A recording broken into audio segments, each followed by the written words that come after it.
Good morning or good night, Gacha Kingdom. Today I'm going to be trying something off the wall, something that has probably been done before, if not has never been done before. A fan fiction within a fan fiction. This idea originated from when I was pulling for Silly Kid, and during that session I made an offhand comment that Orphie would be a humongous fujoshi because the A ranks were Monito and Panyan-hu, and the main character was obviously Billy, and she was just there with Magus. Then that got me thinking, what if Orphie really was a fujoshi, and I'm really on her ass. Funny enough though, she is actually not the main protagonist of this video. Today's video protagonist is going to be Yidhari. That's right, the 2.0 girlies are rising up. We are not going to be forgetting about them just because we have a zenless zone version of a Lucia. I'm pretty sure everybody here in the Gacha Kingdom is aware of the term fujoshi. I mean, my YouTube membership is literally called the Fujo and Danshi Club for a reason. But just in case if you are the two people that are watching this video that don't know what that term means, according to Wikipedia, in Japan, fans of BL, which is also known as boys love, are referred to as fujoshis, translating literally to rotten woman or rotten girl, used by BL fans as a self-deprecating identity label. The term fudanshi later emerged to describe male fans of BL. If you didn't know that, well, now you know, star flies by, and we know that BL is canonical in New Erdo, just like in real life. Isn't that crazy? We know that from our Fujoshi queen Lilac herself, telling Vivian of all people that she was able to get the New Erdo #1 bestseller Lycan Hugo fan fiction novel straight off the press. They are printing these by the millions, and Lycan and Hugo don't know about it. Vivian's just standing there, stone cold face, like Speed, being like, yeah, wow, that Mockingbird guy in the newspapers, wow, he's kind of cool. Yeah, totally. Oh, him with Lycan. Oh, you know, the wolf in the story in the novel is kind of like Lycan. Whoa, no, ain't no way, bro. Whoa, Lilac. No, there's literally no way. Now, during this trust event with Lilac, Vivian drops the knowledge that she's the one that bots websites and buys up all the Pokemon cards so that she herself can get Moonbreon, but not to sell it, so that she can have Moonbreon because that's her favorite Pokemon. That's besides the point. The point is that Lilac knows that she doesn't have to don a suit of armor and also have Lycan just so that she can get the latest volume of her Lycan Hugo fix.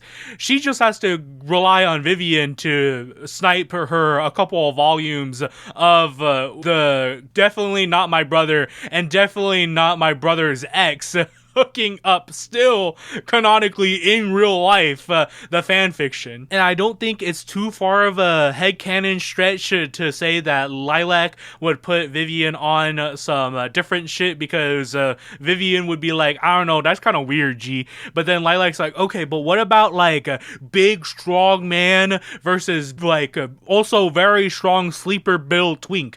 Vivian puts her hair behind her ear. Okay, wait a minute, I'm listening. And just give a wild guess who's publicizing these fan fictions. Yes, that's right, Yidhari. She's making millions of dennies behind the backs of all the men in New Erdo. That's some queen type shit. I love that for her. Now we know that is canon, that Yidhari is the one on Spook Shack writing up a bunch of ghost stories like, oh my god, there's a abandoned shed in the outer ring and you don't want to go in there as a guy because there's actually a ghost in there, but she's not any type of ghost, she's a raging lesbian ghost, and if you're a guy you're gonna be really disappointed, but if you're a girl you don't want to go in there because you're gonna get got. But we know writing AO3 Wattpad fan fictions on a subreddit, that's not gonna be paying the bills. Sometimes, probably all the time, Yidhari's probably the one that's the most unemployed out of Spook Shack, right next to Lucia, but considering that she's up at midnight, she's probably making money somehow. But like homegirl Yidhari, like homegirl is like a bum. So how exactly do we get that coin from fan fictions? Well, if we just redact some names and we do a little bit of changing here and there, well, it's just an original work, and maybe it might be a new Airdo #1 bestseller. Isn't that crazy? And now I'm employed. Alright, so we have two characters that can reasonably, with canonical information, could be die-hard fujoshis. Now, let's bring it back around to the idea that Orphie is a fujoshi. I know she's a fujoshi, I just can't prove it. But let me just tell y'all, I know she's going to be the first one in the lineup when Yidhari drops a fanfiction about how there's going to be two Obo Squad members. When we go back to Obo Squad, I know it, there's going to be an update after we're done with Rose Califer, or maybe when we're up in Rose Califer, there's going to be like another part of the army division in New Airdo. There's going to be two men, and they're going to be brothers in arms, and you're going to be like raising an eyebrow. I don't know, is that brothers in arms or is that just straight up gay? What's gayer? But the moment Yidhari publishes that Ike Icthinier fan fiction where Ike and Icthinier are at the gym improving the morale of the army by providing them protein, she's going to be the first one in line, and I'll be able to prove it to all of y'all. So that's my reasoning. That's why I think these three girlies are the biggest fujoshis in New Airdo. Maybe possibly there are going to be other girlies that are also diehard fujoshis. I just don't know. Maybe they're hiding their secrets way better than Orphie does. Here's the setup. It's 3.2. We are on summer vacation. Everybody in Rose Califer are coming down to the resort. Sponsored by Spook Shack, because it's Spook Shack season, baby. What's scarier than a ghost? A ghost in a bikini. If Yidhari did go down the route of publicizing all of her fan fictions of the New Airdo Zenless Zone 0 men as BL men, she would definitely keep the pen name as Strawberry Parfait. Yes, her real name is Strawberry, her last name is Parfait, because I don't want to put my actual real first name and my real last name on these books, because these are the #1 New Airdo bestsellers. Everybody and their mamas are gonna know my name, which isn't that bad, but then I can't scare lesbians. Because Yidhari is part of Spook Shack, and Spook Shack is the one that's running the resort, she's running around with Lucia, making sure that the ethereals aren't actually on the resort. And everybody in Spook Shack are helping Donami with their publicization of the most latest set, Dorjin's Eos. While Yuzuha, Alice, and Monato are giving out free packs of Dorjin Eos to everybody, Magus is reading Orphie's copy of the most latest Strawberry Parfait work called Isekai Office Worker. The other worlds of books depend on the being counter. There's no fucking way that's what it's actually called. Now, Magus usually doesn't read Orphie's yaoi. The only times that she does read it is because it's got some outrageous names like Isekai Worker. I literally just forgot what it was called. And she knows that Orphie's favorite writer of yaoi is named Strawberry Parfait. So when Magus is flipping through reading this Isekai office story, she starts realizing that the writing of this story is very similar to the mission that they did last night. Last night, Obo Squad was deployed at the resort thanks to Trigger, because she wanted to take care of the proxies, but apparently there was a ghost story going around how there were hat-shaped ethereals taking people and dragging them into the ocean. Well, apparently it was actually just the props for the promotion that Donami was doing for Dorjin Eos, which one of the cards is called Eos Magical Hats, and the hat ethereals looked like the blow-up hats that they had out on the ocean. Last night, Lucia accidentally let one loose, and she got dragged into the ocean. She's okay, and she was able to drag the hat back, but people saw it, and then Yidhari was like, oh, I'll make a ghost story about it, so people showed up for the promotion. They were like, whoa, those are the hats? At the same time as Magus was connecting the dots from BL author Strawberry Parfait and and Spook Shack member Strawberry Parfait are internaut, Vivian too connects the dots between the two. Vivian and Lilac are hanging out waiting for their Doribo-shaped crepes, and Vivian staring off into space, wondering what Belle and Wise's swimsuits are gonna look like this year, while Lilac's talking about the latest isekai office worker work by Strawberry Parfait. That's when their Doribo crepes come out, and Vivian's like, wow, for collaboration food, this is a lot better than like normal collaboration food. After a few bites into the Doribo crepes, Lilac says, hey, have you heard of the haunted shack out in the outer ring? And she goes bar for what yidhari, also Strawberry Parfait, written down on Spook Shack. 6 sick dreams of picnic scenes, 2 kids 16 with them 16s, and 10 clip seats and them shits reach through 6 kids eats and slim gets, nigga, what?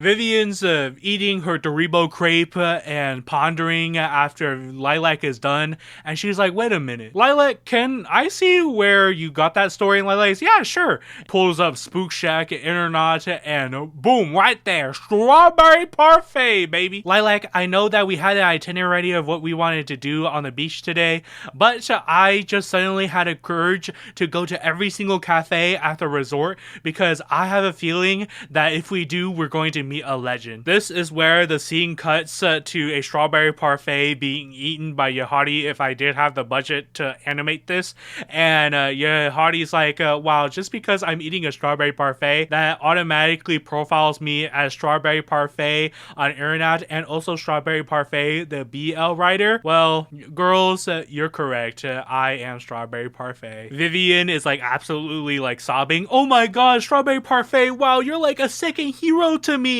Well, no one's ever gonna beat Faithin, but wow, you're such an icon. It's so good to meet you. And then she looks over at Orphie, who's currently drinking a lemon milkshake, and she's like, wait, but like, how did you know her? Magus basically gives like a TLDR of what happens in 2.0. Oh, you know, China was in danger. We teamed up with them. We saved China. I was with friends with their captain, and then I hit up their captain. I was like, hey, is there a member that kind of writes stories and stuff? And then their captain was like, oh yeah, you want to meet up with her? She's busy right now, but like whenever she's not busy, she can meet up with you. And Hadi wakes up from her 12th nap that day. Oh man, I gotta meet up with somebody. And bada bing bada boom, Orphie and yidhari bond over their sweet tooths. Yidhari and Magus bond over their PTSD. Now we have Vivian and Lilac. Side tangent for like a minute. I swear it'll only be a minute, but you know when like yidhari's in the hollow and she can't see anybody's faces except for Belle and Wise's because they're eye implants and stuff like that, would she be able to see Magus's face? Because Magus is technically like the tail intelligent construct that's on Orphie.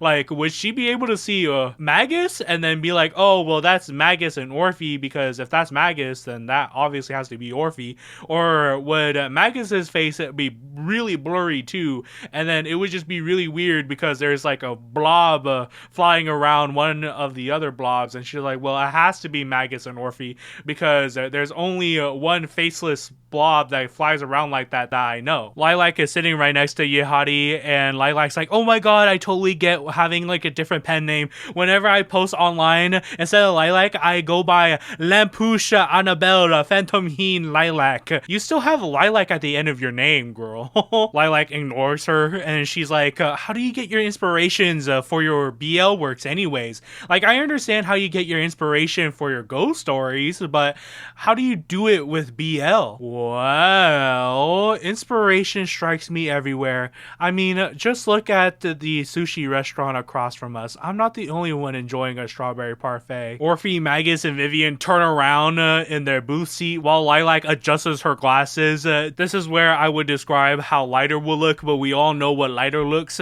and he's eating a Strawberry strawberry parfait. Isn't that crazy? And who's just about to go into Deshi Sushi's is Seth. Seth says something to him, but because all the girlies are on the other side inside the cafe, we don't know what he says. But then Seth and Lighter sit back down at the table that Lighter was just at, and Seth orders more food, and Lighter just like stares at him while Seth yaps away, and all the girlies like cheer and do backflips and shit. You see, I wasn't kidding when I said that inspiration is everywhere. You just have to keep your eyes open. Orphie like slightly raises her hand. Okay, well, say theoretically you are going to make a story out of those two over there. How would you write a story with those two? And Yachty goes, well, you see, there's the biker bad boy, and he's hanging out with a pubsec officer, but the pubsec officer has to keep their relation down on the down low, because if their relation was found out, then possibly the pubsec officer might lose his job. Lilacs like, oh, I know, and like, what if the biker guy is actually also a criminal? So it's like police officer ex-criminal, but the police officer doesn't want to arrest the criminal because they're actually boyfriends. Vivian kicking herself in her booth seat. Of course, Lilac, the number one Lycan Hugo fan, is going to propose a bad guy, good guy relationship. But wow, who would have thought? Kicks herself. I mean, that's been done before. Everybody and their mamas love a good criminal ex-cop relationship, but that's been done so many times before. What about something like the criminal is convincing the cop to join his side so that they're both a biker gang member? Ooh, some originality. I like that. Now that's something I like to hear. And then here we insert a big 64 text size bubble that says snore from Orphie. Not because it's boring, as Magus says, but that's just because the late night missions have been really taking a toll on her. She needed to hear some good yaoi to get some good night's sleep. Yachty exchanges numbers with Vivian and Lilac, and she decides to take Orphie back to Oboe Squad because she already knows the majority of Oboe Squad members already, so it's not going to be as awkward as Vivian and Lilac trying to toll around Orphie's big backery ass over to Oboe Squad and trying to explain that she passed out after hearing some yaoi. The next day, Orphie and Magus, Vivian and Lilac all wake up to a gigantic ass text file from Yachty titled some shit like cop between biker gangs. You know, get it? Because instead of caught, it's cop, and he's in between like biker gang stuff. If this was a true fan fiction, it would be written more like Yachty coded language, but because this is me, it's coming out of my voice, and I'm very like, just like a first page, and they're boning. To have this truly be a fan fiction within a fan fiction, let's just say that there's a lot more like romantic build up with Lighter Seth here, and I feel like Yachty would make Seth the top and Lighter the bottom. Yeah. They both meet because of a misunderstanding, like they do canonically in Zenless Zone Zero. Whoa, no way. Where Seth is blind and he mistakes Lighter as another guy, but then like we start going to headcanon, the other guy that he mistakes him for is like in another gang that the Sons of Caledon's got beef with. Let's say it's like Lucia's. Yeah, me and my homies hate homophobic aventurine. Oh, hell no. So let's just say that in Lucius's gang, there's a guy that looks like Lighter. He's homophobic Lighter, and his name is like Drowner or some shit like that. And he meets up with Seth, and Seth's like, "You're the guy." Whoa, no, actually, wait, no. Seth would be like, "Oh shit, it's Lighter," but then actually it's Drowner, and Drowner like starts picking a fight with Seth, and then Lighter shows up and then beats the shit out of Drowner, and then Seth's like, "Oh, don't worry, I got this," and then both Lighter and Seth do like a wombo combo, Angels of Delusion, Ben and Coleta finishing move on Drowner, and he like gets sent off off like Team Rocket, blasting off again. Oh shit. That's when Lighter, shirtless, make sure that Seth, who's also shirtless, obviously, is okay. And Seth's like, yeah, I'm doing okay. And Lighter's like, wow, you know, for a public security officer, it's pretty easy to, you know, take care of them, but you really held yourself up. And so it's like, well, I'm not like other public security officers. As the bodyguard of Sons of Caledon, they should all be like thankful that they got somebody strong as you. And then they like say some other romantic ass shit, and then they kiss under like the full moon night, because of course it's a full moon. And then all the girlies are doing backflips and cheering. Now I would like to preference that I think that yidhari would actually be like a slow burn shoujo BL type writer. She would be like the writer where it'd be like 200 chapters in, and the two like main characters finally touch hands accidentally on a couch, but they don't both recoil from the slight touch. They both just like let it happen. That is some real shit. It's just that me, cashmoneyjk, me, I am the first chapter and they kissing and they're fucking type writing. So if you guys can write like yidhari, all I'm asking for is credits as an inspirer, and let me know. I would love to read something like that. And or if you want to just write top Seth, bottom Lighter, I am totally down to read something. Please let me know. I am we manless zone 0, we are dying over here of starvation, not thirst. We are doing okay on water. We are running out of food pretty quickly, so please. Plus sentence, this is definitely not going to be the last time I'm going to have the Fujo Club here come back in town and wreak havoc on New Eridu, providing brand new BL material. Cash Money, wait, before you go, didn't you say that Caesar's like a high-key, low-key Fujo too? Oh shit.